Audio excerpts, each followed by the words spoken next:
अब हमें यह जानना है, हमारे सवाल ये हैं कि साहब आप ये रोज इंटरव्यू देके झूठ क्यों बोल रहे हो, किसको बचा रहे हो? नंबर एक, आप 2014 से 17 तक क्या चर्चा करते थे एप्स्टीन के साथ, जो हमें मालूम है वो हमने बता दिया।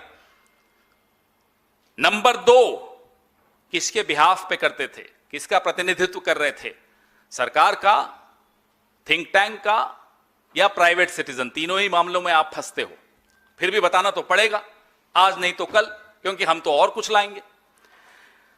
भारत के नागरिकों से आप क्या छिपा रहे हो, यह आपको बताना पड़ेगा। You'll have to tell us what are you hiding from the people of India and why are you lying to the people of India? आप रोज झूठ क्यों बोल रहे हो, किसको बचाने के लिए बोल रहे हो?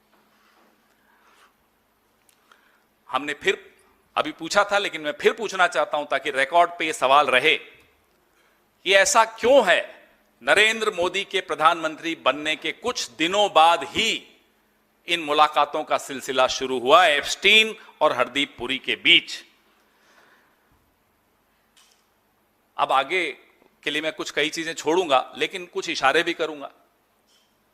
रॉथस्चाइल्ड का प्रतिनिधित्व एप्स्टीन, दोनों का नाम अब कंफ्यूजन हो जाता है, एक जैसे ही लगते हैं।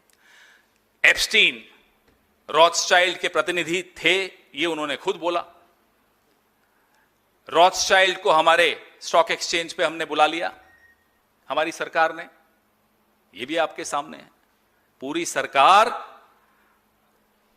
रॉथस्चाइल्ड सेवक संघ की सरकार है, आरएसएस, रॉथस्चाइल्ड सेवक संघ।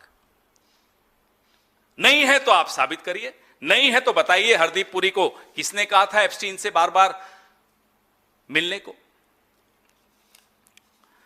जो एप्स्टीन के सारी फाइल्स हमने देखी तो एक बहुत गंभीर एक ऑब्जर्वेशन आपकी भी है, हम सबकी है, जितने भी जानकार हैं उन सबकी है कि एप्स्टीन का जो पूरा गिरोह है, था भी और है भी, वो एक मेटा गवर्नमेंट जिसको कहते हैं सुपर गवर्नमेंट, सरकारों से ऊपर एक सरकार चला रहे थे, नेटवर्क की सरकार थी।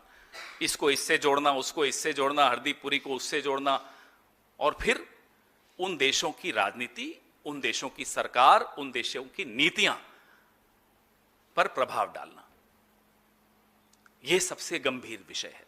ये सब बातें तो चलती हैं जो इन्होंने कही हैं, चलिए हम उनको नजरअंदाज भी कर लें, लेकिन जो सबसे गंभीर बात है कि जहां जहां एप्स्टीन का गिरोह घुसा, आइवरी कोस्ट हो, सोमालीलैंड हो, और या फिर पेगासस हो,